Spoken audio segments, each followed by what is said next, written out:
101.5 FM, Tracy and the Big D. That was Becca and Billy there. They were doing a bit of soul searching. Indeed. You know, it's a small world, Tracy.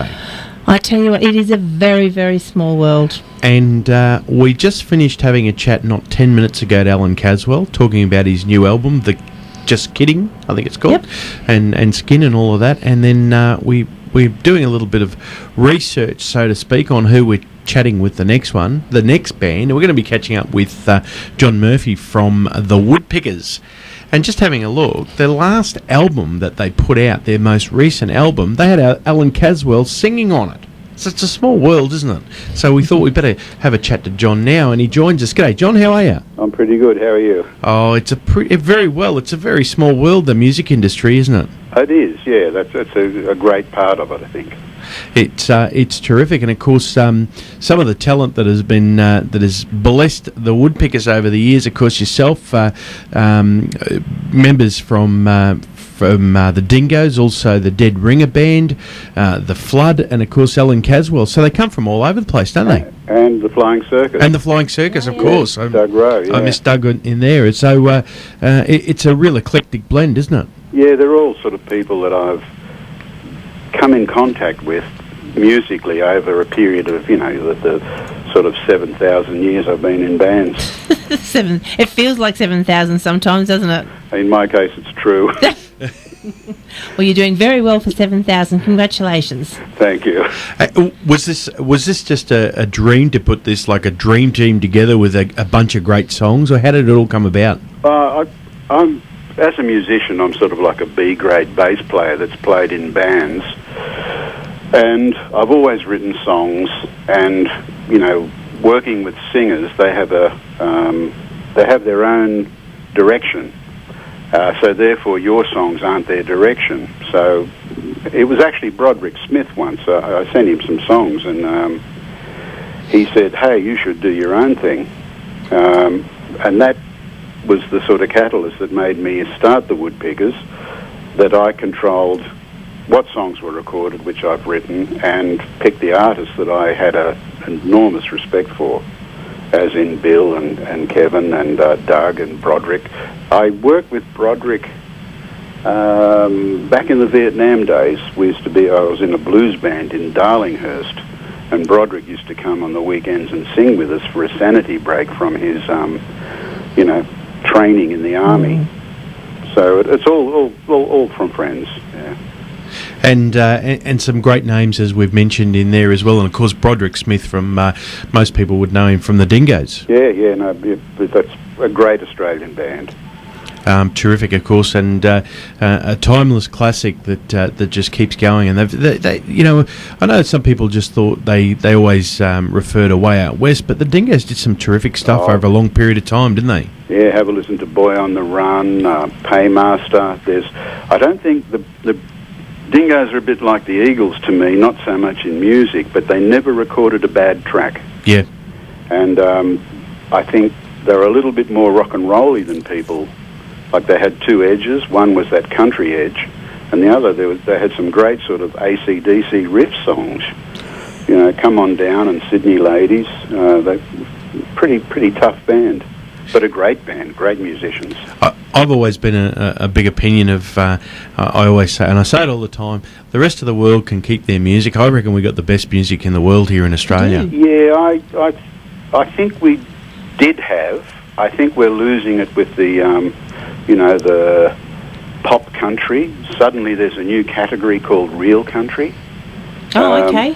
But in the old, in that 80s and 70s, 80s and 90s, the Australian pub circuit with the Divinals and, the Cold Chisel, there are hundreds of bands like Dingoes and that, and they were dynamite. Spectrum and Daddy Cool, and the list is endless.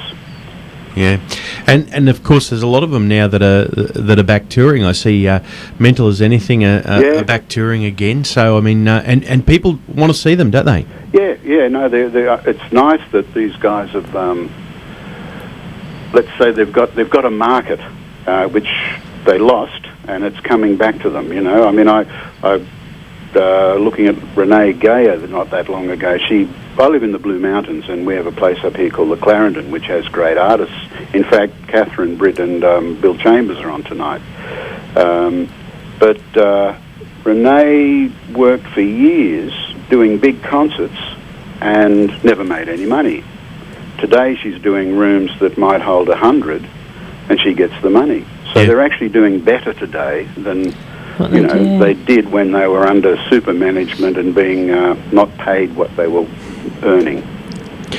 And to some respects, performing to a room of 100 people who really want to be there, it's a gift from the gods, isn't it? Yeah. Isn't it? And from an audience point of view, it's also something that intimate that I feel that you're actually singing to me. Yeah, I think it's where music belongs. It's a terrific experience. Oh, I'm with you. I'm with you, John. So, what are the Woodpickers as such touring? Is that something that you get out and do, or is just? It's a recording project of mine. I've got a little studio at home, so I record there, and we've had one offer of one gig, but to rehearse and to do all that is not feasible. And not being in the mainstream and not being a an A-list group as such, you're below the radar of them. That sort of area of promotion and festivals and all that sort of stuff. If something happens, we would, but it's never really. The door's never really been opened.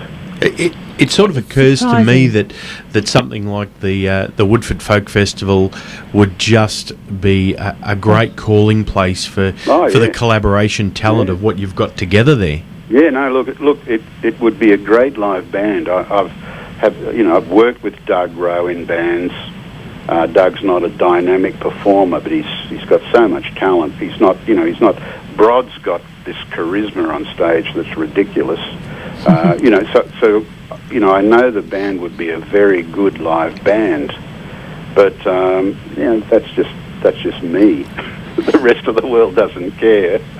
So when you were recording this particular album, was there a time there where all of you got together at the one time, or was it all separate pieces? Never. Could you just imagine all those, 7 guys with that history and the stories? Can you imagine you getting together? It'd be like a month out there, a fishing trip, wouldn't it? Yeah, it would be. Yeah, we did do the first album live in a studio with it was we did it in about 3 days, 80% of what we did. But when you're all together at once, the the empathy and the feedback between each player really brings it to another level, which I did miss. But it's the economics of me doing a private recording, which the Woodpickers is. It doesn't allow me to do anything more than what I've done. And if our listeners are chasing a copy of the Woodpickers, where can they pick that up now? Any store. It's distributed by WJO, which is a company that do a lot of independent Australian country, and you can download it on all the iTunes. You can get it from Sanity and the normal outlets. So it is out there. And the thing is, we need our listeners to be supporting albums like this. I mean, we've got so much talent on an album here, and really maybe 1 or 2 songs get picked off albums, and it doesn't matter whose albums they are, and they sort of get played. But as you were saying before, with the Eagles and the Dingoes, every song that they've written there or put down, there's something in it. I think people need to get a hold of these albums and listen to it, because there's some gold hidden behind the 1 or 2 that are getting paid out there on mainstream radio. Oh, absolutely. This current album, which hasn't had the impact that the other 2 have. Having said that, we got great reviews from Bruce Elder in the Sydney Morning Herald, and Gary Turner. It was one of his top 5 of the year. But it was like 20% of the people that had access to it reviewed it and loved it, and the other 80%, I don't think they opened the envelope, Yeah. But I think there's more better songs on this album than the other 2, and I'm surprised I haven't had a stronger reaction from certain sectors. But again, it's all through my eyes, and It's a fairly prejudiced view. You're allowed to be, John. You're allowed to be. Thanks. Well, we've had a listen. I can tell you now, do yourself a favour, get out there, get this album, and then give us a buzz back in a couple of weeks and tell us which one was your favourite. Because I've got about 3 on the album, and I think these are pretty cool, and they're not the mainstream ones, so I'm really happy with the album. Yeah, which ones did you like? I like The Devil and Jesus. Oh, good. No one else. Oh, there you go, see? I because love I'm the a idea different of person. murdering someone who everybody likes. The Photograph. Yes, yeah. No. And I can't think of the 4th one. The Main Street. Oh, what is Ladies on Main That's Street. it, Ladies on Main Street. Another different person, see? Yeah, I like that one. I don't know if it'll ever happen, but Jennifer Warnes in America, it was on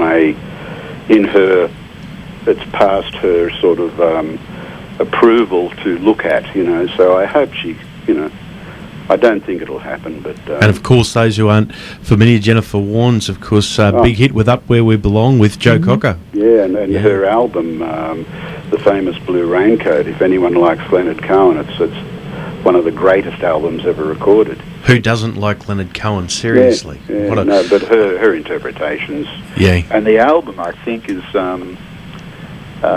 used by a lot of audiophiles to demonstrate high-quality hi-fi in upmarket shops because of the quality of the recording. Outstanding. So it's a great record, Time is on the wing, John. We're going to have to let you go. Down the Line is the name of the album, and this is the title track from the album. It's Down the Line. We've been speaking with John Murphy from the Woodpickers. Do yourself a favour, as Tracy says, grab a copy to it, have a listen to it. It's just a collaboration of some of Australia's best musicians, songwriters and singers all put together.